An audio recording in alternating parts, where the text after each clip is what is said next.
Boa noite. Boa noite. Falar um pouquinho mais forte. Para mim, é uma felicidade muito grande estar aqui. Hoje com vocês muito animados, né? Também o Entre Amigos cantando aqui com a gente. Já cantaram com muitas pessoas que cantam muito bem também, né? O Matheus Riso, Daniel Litt, pessoas importantes, né? O pastor Dudu Batista, o pastor Oséias, não, tô brincando. Mas eu agradeço muito por estar aqui, na primeira vez que eu estou pregando nessa igreja. É uma honra imensa. E você pode passar ali o negocinho, o sliders. E a brincadeira era a seguinte: cada um escolhia um personagem e o personagem da pessoa era o que a gente ia falar, né, o nosso tema. Eu escolhi esse jovem profeta, Elias. Eu ia escolher outro, mas a Gabi pegou dois, então eu fiquei com esse. E a história de Elias, ela começa em 1 Reis 17, queria que vocês abrissem lá em 1 Reis 17.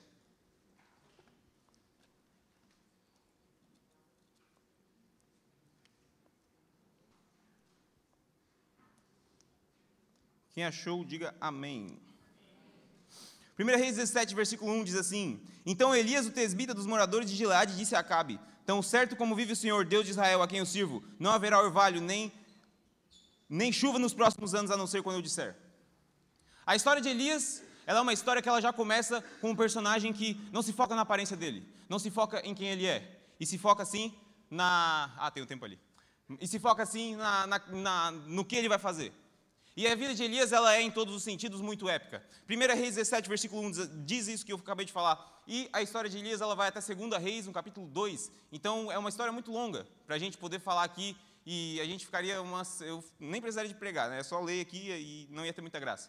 Então, eu vou contar ela rapidinho para vocês, e eu vou contar como ela foi épica em todos os sentidos. Primeiro, ela começa com Elias falando isso aqui: não vai mais ter chuva. A partir de agora, acabou. Não vai mais ter chuva e é isso. Parou a chuva, parou tudo. E depois, Elias, ele foge. Por quê? Quando tu fala, né? Vocês estão conseguindo me ouvir? Agora tá melhor, né? Ah, entendi. Beleza. Pouco nervosismo. Mas, enfim, a história de Elias, ela começa com aquilo que eu falei. E depois Elias, ele vai para ele foge do rei Acabe, porque quando você fala assim, parou a chuva e a chuva parou, meu amigo, é melhor você correr, porque você parou o comércio inteiro. E aí Elias, ele é alimentado por corvos no deserto. Ou corvos, desculpe o meu português assassino. E aí segue depois, Elias, no deserto, não, desculpa, no ribeiro. E aí o ribeiro, ele seca, por causa da falta de chuva.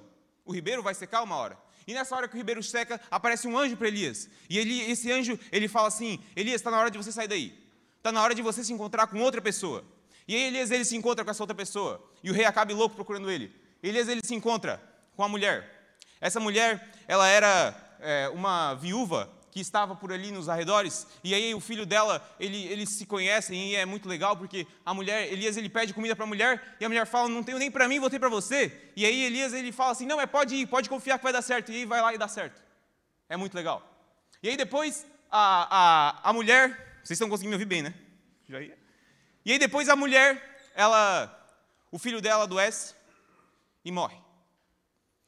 E aí Elias, ele num processo divino, ele vai e ele deita em cima do menino 3 vezes e ele faz assim e ressuscita o menino. E depois disso, Elias, ele se encontra com o rei. 3 anos de seca. Já pensou? Parou tudo. Estava tudo parado.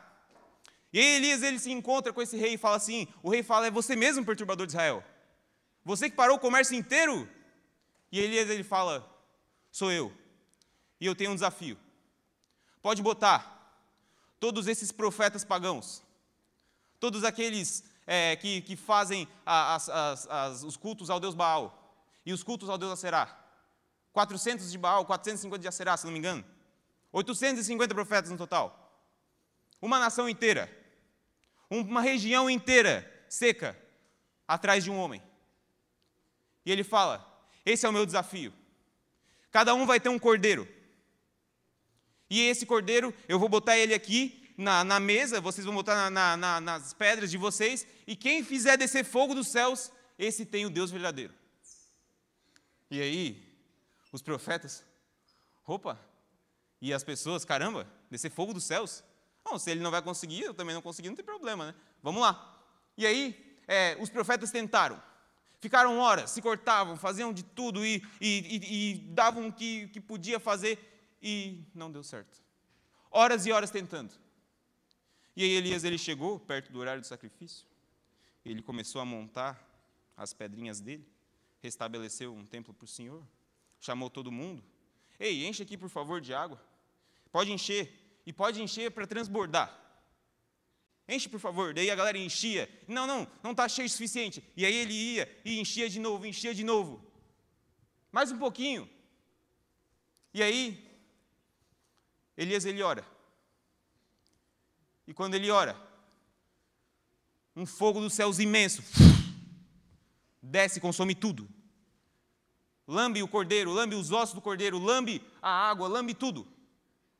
Se eu não me engano, lambe até as pedras, né, pastor? Agora eu não lembro certinho. Mas lambe tudo. E aí o povo começa a se prostrar e fala, Deus, esse Senhor de Elias, ele é o Deus verdadeiro. E depois disso, Elias, ele tem várias experiências. Ele fala para os que tem que matar aqueles profetas que eram pagãos, que estavam incentivando o paganismo naquela nação. E aí eles matam aqueles pagãos. E depois disso, ele faz chover naquela terra que estava tanto tempo sem chuva. Ele ora e aí chove. E aí depois disso, a rainha fica muito brava com ele. A rainha fala, não acredito que você fez isso com meus profetas. Agora você tem que morrer pelo que você fez. E aí Elias, como um ser humano como nós, ele vai e ele foge para o deserto. Porque ele era falho. Ele acabou de fazer tudo aquilo, mas ele era falho.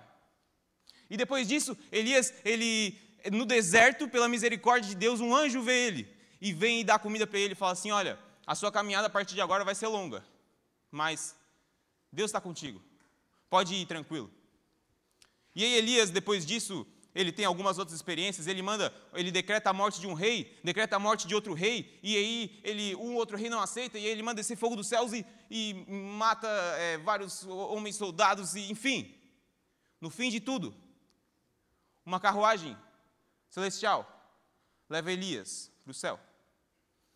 E eu imagino o discípulo dele, Eliseu, que ele havia deixado, olhando aquilo. Uau! Incrível. E assim termina a história de Elias. Tá, mas e daí? E daí acabou a história e... Bom, essa história, sinceramente, ela é meio irrelevante. Davi, você vai me desculpar, mas... inclusive eu me chamo Davi. Davi, você vai me desculpar, mas essa história para nós hoje, ela é um pouco, na teoria ela é linda, é uma história incrível, o cara descendo numa carruagem, uau, top. Mas, e daí? Qual a aplicação prática que tem um cara subindo uma carruagem para o céu? Eu que nunca vi nada sobrenatural. Eu sou tão ousado que eu digo para ti, Davi, que o sobrenatural ele nem existe. O sobrenatural não existe, porque eu nunca vi. E também nunca ouvi ninguém falar disso. O seu ateísmo ele vai acabar então, porque ele é um ateísmo, quando você acredita que não existe nada de sobrenatural. O seu ateísmo ele vai acabar então, quando você for num centro espírita, e o cara falar a sua vida inteira sem nunca te conhecer. O seu ateísmo ele vai acabar então, quando você for num terreiro de umbanda, e o cara começar a girar, e você falar, caramba, ele está girando, e de repente você também está girando. Não quero ir para o sobrenatural. Mas você não era cristão? O que você está falando, então? A coincidência é que toda vez que tem um crente, ou que toda vez que se fala no nome de Jesus, nenhum desses consegue atuar. Nenhum desses que estão nos centros, que fazem coisas sobrenaturais, que fazem milagres, literalmente, nenhum deles consegue atuar como um crente verdadeiro. E disso o que não falta são testemunhos. Meus, inclusive. Mas, Davi, a ciência afirma que Deus não existe. A ciência, ela afirma que não tem como, a ciência, ela afirma, e, inclusive, isso é uma coisa mais passada. Quem acredita nisso é meio ignorante, é meio burro, porque, sabe, todo mundo que é cientista hoje sabe disso. Então, Eu trouxe uma listinha de algumas pessoas não tão ignorantes assim, que acreditaram em Deus ao longo da história. Aristóteles, para muito o maior filósofo de todos os tempos. Galileu Galilei, para muitos o maior astrônomo de todos os tempos. Nikola Tesla, para muitos o maior gênio de todos os tempos. Isaac Newton, para muitos o maior cientista de todos os tempos. Albert Einstein, não preciso falar. Davi, todos esses caras, eles eram antigos. Todos esses caras não tinham o conhecimento que a gente tem hoje. Se eles estivessem aqui, com certeza eles não acreditariam no que eles acreditam. Porque hoje as pessoas inteligentes sabem que Deus não existe. Então você vai ter que falar com o sul-coreano, atual maior QI do mundo, se esse é o seu medidor de inteligência, que afirmou, usando física quântica, que Jesus é o caminho, a verdade e a vida. E que através da Bíblia, disse que a Bíblia é a chave da inteligência. Davi, eu concordo. Deus existe. Por isso eu pago o dízimo, eu vou na igreja no sábado, de vez em quando ali eu leio a Bíblia, o irmão está precisando ali, eu faço uma oração, botaram no grupo e tal. Eu tô tranquilo com Deus, mas de vez em quando, assim, só de vez em quando, eu ouço uma musiquinha do mundo, de vez em quando eu pego para ir numa festinha, são coisas pequenas, eu estou de boa com Deus, sério. Abre a sua Bíblia em Marcos 9:40.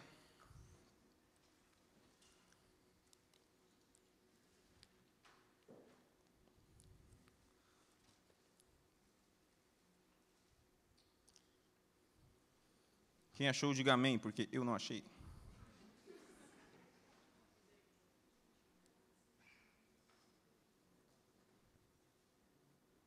Ainda não achei. Achei. Marcos 9, versículo 40 diz assim: pois quem não é contra nós é a favor de nós. Ou seja, quem é a favor de nós, quem não é a favor de nós é contra nós. Não existe campo neutro. Está explícito.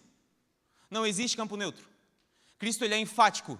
Ele fala, ou você serve a mim, ou você serve ao outro. Não se pode servir a dois senhores. Ou o seu coração está com Cristo, inteiramente com Cristo, ou você não está com Cristo. Existem 3 tipos de jovem.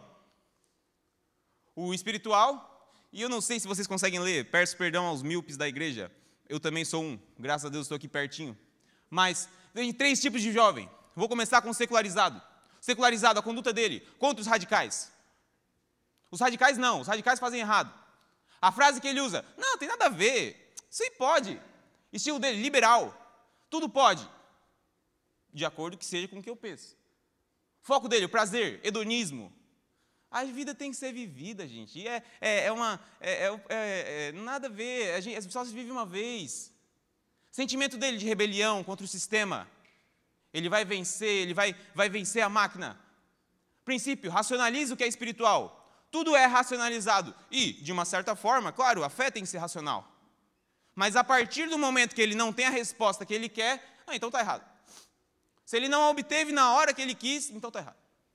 E aí o desejo dele, equilibrar o mundo com a igreja.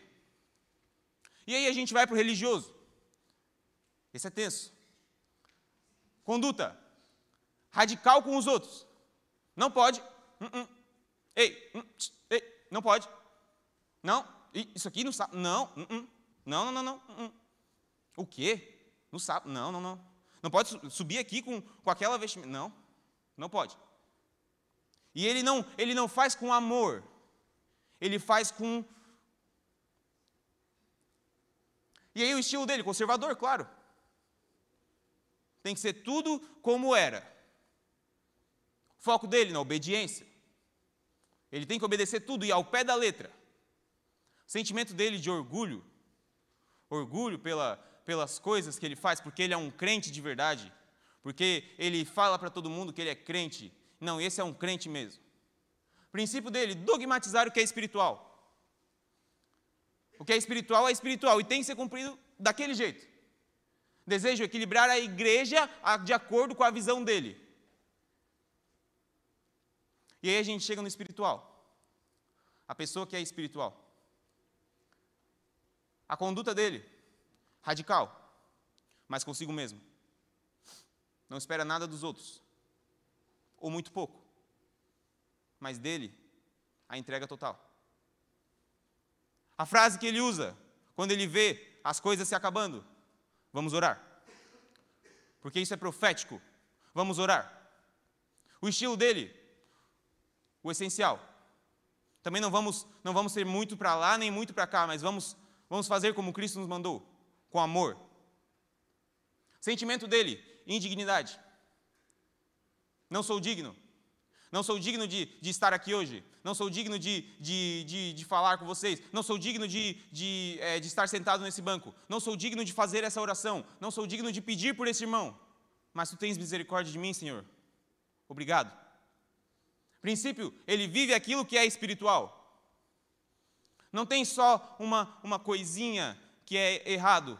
Para ele sabe no fundo do íntimo dele que aquilo ali está martelando nele. Desejo dele, equilibrar a vida com o céu.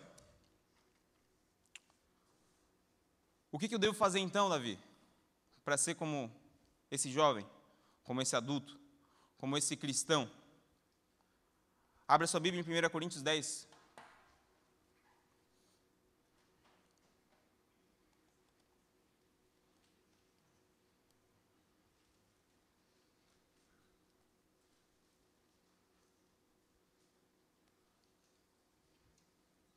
Versículo 31.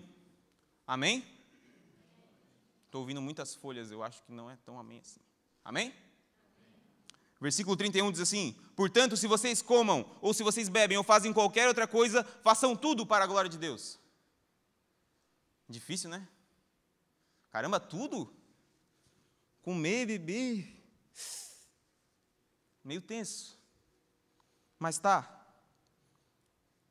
Como é que eu vou fazer isso? Salmos 37. Vamos comigo, Salmos 37.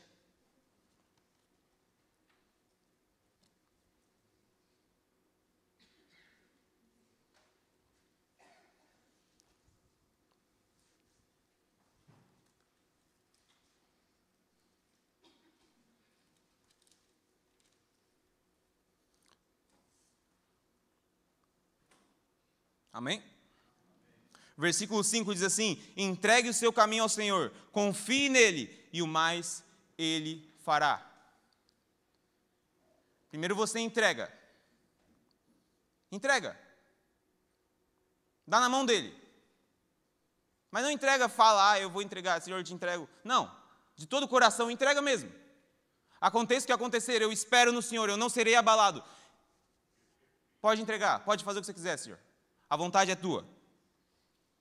Versículo 4 diz assim: agrada-te do Senhor, e Ele satisfará os desejos do teu coração. Os desejos. Para quem não sabe, quase ninguém vai saber, mas eu me mudei de cidade e estava, na verdade eu acho que bastante gente vai saber. Eu estava em outra cidade há pouco tempo atrás, eu voltei agora, estava numa cidade pequena, mas muito abençoada. Nessa cidade eu tive algumas experiências. Um dia eu estava com a minha bicicleta, a cidade era muito pequena, então eu fazia tudo de bicicleta. Não dava para ir para lá, para cá, para fazendinha do seu Zé, para coisa, e todo mundo conhecia todo mundo. E aí cidade pequena, né? E aí eu cheguei e um dia o pneu da minha bike murchou. Ele estava bem murcho. Só que eu tinha me envolvido em tanta coisa naquela cidade que não ia rolar, não ia dar tempo. Não ia ter como eu ter tempo naquele momento para encher o pneu. Eu estava com isso forte na minha cabeça. Mas eu não falei nada para Deus. Eu estava com isso forte. Falei, não vai dar tempo. E aí eu um dia indo para a minha faculdade de bicicleta, eu cheguei e um cara me parou e falou: ei, seu pneu está murcho. Vem cá encher, eu estou com uma bomba aqui. Outro dia, nessa mesma faculdade, um palestrante, um palestrante, ele chegou e ele ia fazer, era um empresário qualquer, era um empresário, nem sabia quem era. Um cara que ia falar lá a palestra dele. E aí eu botei meu chinelo, botei minha calça, botei meu casaco, estava todo sujo, e fui, nem me preocupei. Cheguei ali na hora, eu não sei se vocês conhecem o chuveiro Zagonel. Estava lá o dono do Zagonel. Só que sempre que eu vejo esses caras, não sei porquê, mas eu tento falar com eles para, saber o que eles fizeram, né, para dar certo e tal. E eu tinha essa vontade muito grande, eu vi os caras também bastante vídeo, né, das pessoas fazendo isso. E eu falava, bom, vai que se eu falar alguma coisa e eu receber um conselho, muda a minha vida, né, por que não? Daí eu cheguei e falei com ele, não falei com ele, né, ele terminou a palestra dele, e eu queria falar com ele. Eu queria muito fazer uma perguntinha só. Só que quando eu olhei, tinha umas 5, 6 pessoas em volta dele. A faculdade era pequena, né, gente? Não tinha muita gente. Mas tinha umas 5, 6 pessoas em volta dele. E aí, essas pessoas, elas estavam com um quê de que ia falar com ele. E eu falei, o tempo desse cara deve valer uns R$2.000. Então, esquece. E ele também já deve estar atrasado, enfim. Bah, Deus, mas eu queria só fazer uma perguntinha. Tudo bem. O Senhor sabe todas as coisas. Quando eu falei, o Senhor sabe todas as coisas, na minha mente, os 4 caras que estavam ali, ou 5, não lembro, eles fizeram, não sei, eles fizeram um coordenado, assim, ó, os 4, ao mesmo tempo, assim, ó, foram embora. Daí eu cheguei, meu Deus do céu, que Deus, nem terminei de guardar minhas coisas, cheguei, me atravessei para todo mundo, e daí na hora que eu cheguei na frente dele, 2 caras antes de mim chegaram antes. Eu falei, não vai dar tempo. Os 2 caras olharam para o lado e falaram assim, pode perguntar. Falei meia hora com o cara. Se arrependeram? Não conseguiram perguntar nada. Foi mal. Entrega o teu caminho ao Senhor. Confia nele e o mais ele fará. E ele satisfará até os desejos do teu coração. Mas, Davi, ser cristão, cara, é muito difícil.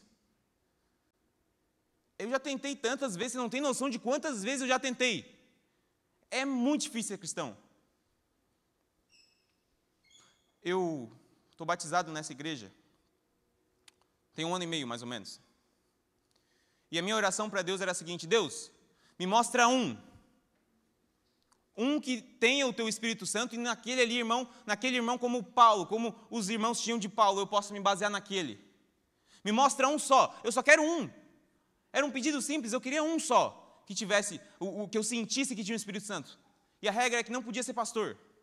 Porque do pastor já se espera, né, a santidade e tal. Você não sabe. Agora, da pessoa, eu queria que ela pregasse para mim com os atos dela. Que em tudo que ela fizesse, ela demonstrasse ser cristã. É claro, ninguém é perfeito.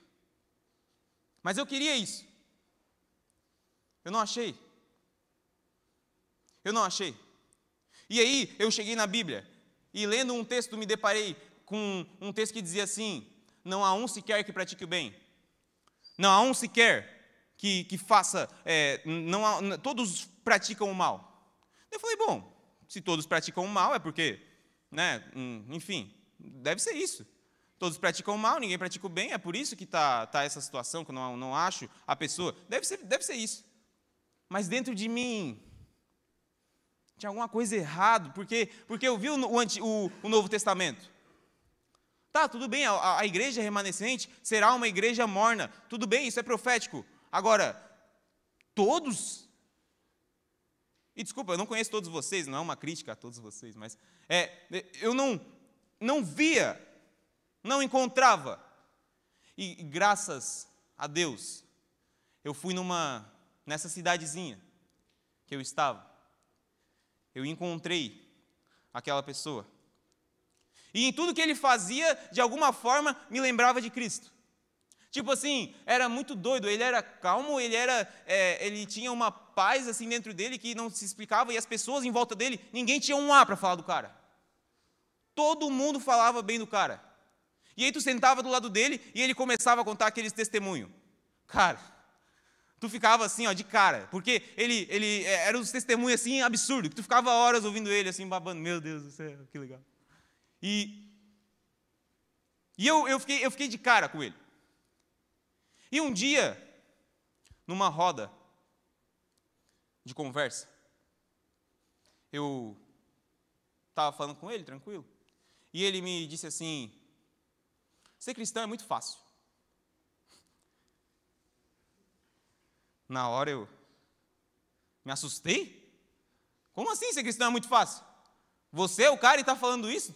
Não vou falar nada na sua frente, mas eu pensei, que arrogância. O cara conseguiu, e agora, só porque ele conseguiu, ele tá nessa aí. E aí, mas antes de falar qualquer coisa, eu fui para a Bíblia. Abra sua Bíblia em Mateus 11.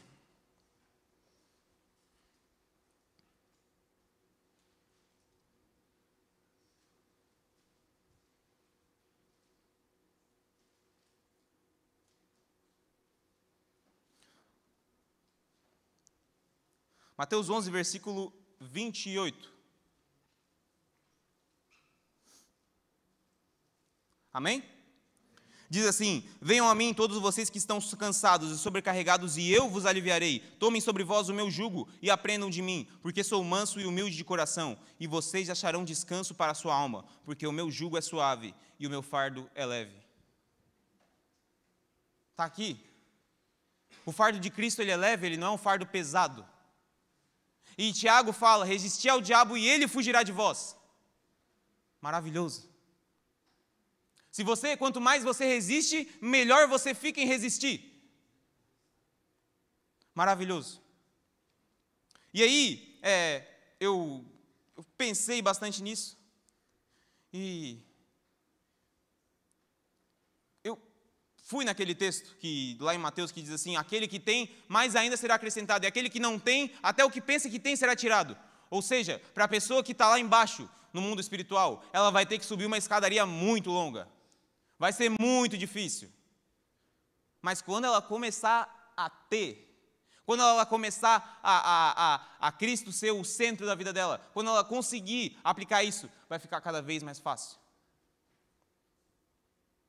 Porque quando você resiste ao diabo, ele foge.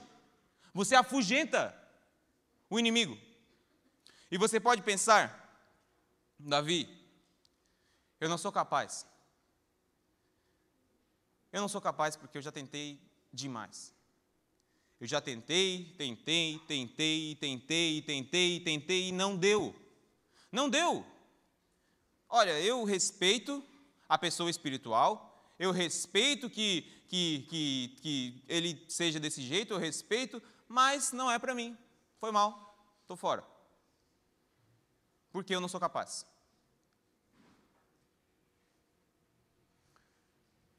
Esse era eu, há não muito tempo. Não estava na igreja. Meu contato com Cristo era... não sei se existia, não me lembro agora. Não saía do quarto. Era uma pessoa que era um pouco antissocial, não gostava de fazer nada. E, sinceramente, se eu fosse apresentar um trabalho em grupo... põe eu longe. Está fazendo isso aqui, eu estou fazendo... já esquece. Eu olhava para as pessoas que estavam fazendo, eu olhava, por exemplo, para a Larissa, que pregou ontem, eu olhava para ela e falava: meu, como é que ela faz isso? Inacreditável. Como que pode? É impossível. Se você pensa que é impossível, se você pensa que você não é capaz, saiba que Cristo morreu por você e não foi à toa. Não foi porque você não era capaz que Ele morreu, senão teria sido inútil, teria sido um sacrifício irracional. Mas não. Foi um sacrifício extremamente racional. O sacrifício mais racional que poderia ser feito pelo ser mais racional de toda a história. E se Ele se sacrificou por todos e não por um só, então isso quer dizer que todos, sem exceção, podem ser salvos. O sacrifício ele não foi por uma pessoa só. Mas se você quer viver uma vida épica com Deus, uma vida como a de Elias, uma vida que faz ele ser puxado, ser alimentado por corvos, quando você precisar, eu poderia ficar aqui falando 40 minutos de testemunho para vocês que eu tive. Foram muitos testemunhos. E eu não vou falar como se eu fosse uma pessoa espiritual, porque eu sou extremamente pecador. Isso não é porque eu estou... Não. É de verdade. Mas eu tento buscar Deus só um pouquinho. E o pouquinho que eu, pecador, consigo, se esse pouquinho já me traz tanta experiência, quem dirá você, quando começar a buscar Deus de verdade? A galera do Entre Amigos vai cantar uma música agora. E enquanto eles cantam essa música, enquanto eles fazem esse louvor, eu quero que você reflita, você pense, se você tem sido um tipo de cristão que você não queria estar sendo. Eu quero que você pense qual tipo de cristão você está sendo. Se você está sendo um cristão espiritual, se você está sendo um cristão religioso, se você está sendo um cristão liberal, secularizado. Que tipo de cristão você está sendo? E enquanto eles cantam essa música, eu queria pedir a você que se tomasse posição no mundo espiritual. Porque quando você toma posição, você está falando para todos aqueles demônios que te atormentam diariamente, que ganham de você diariamente. Você está falando, eis-me aqui, Senhor. Eu estou aqui. Eu quero vencer. E agora, o meu coração, eu quero entregar ele 100% para Ti. Totalmente. Enquanto eles cantam essa música, vem aqui na frente. Se for essa a sua vontade, vem aqui na frente, eu quero orar com você e não por você. Porque eu também quero essa bênção.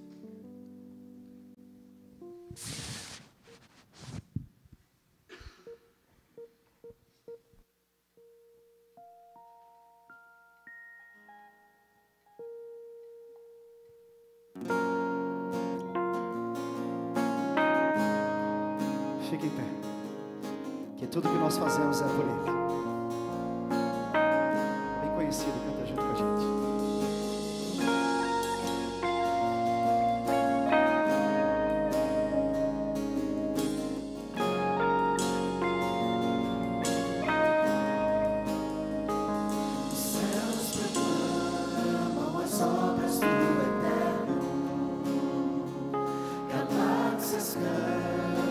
Sua imensidão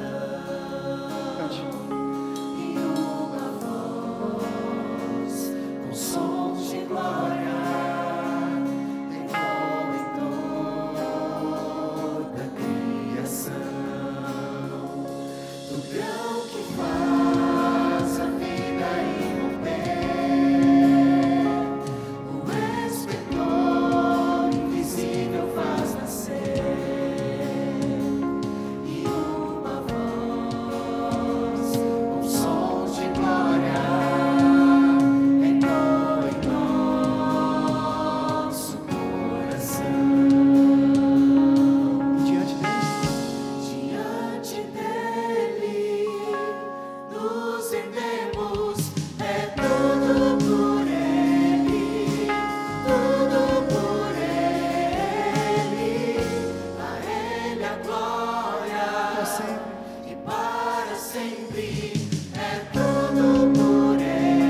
Deus e Pai, aqui estamos nós, teus filhos. Obrigado, Senhor, por tua misericórdia e nos deixar vir à tua casa hoje. Obrigado, Pai, por tudo que fizeste até aqui. Cada um dos teus filhos aqui, Senhor, pede que haja um avivamento do teu Espírito Santo em nós, a começar em nós, Pai. Que esteja, Pai, tu conosco e que nós possamos te buscar a cada dia mais e entregar a nossa vida inteiramente a ti e que agora as coisas sejam diferentes. Obrigado por tudo, Pai.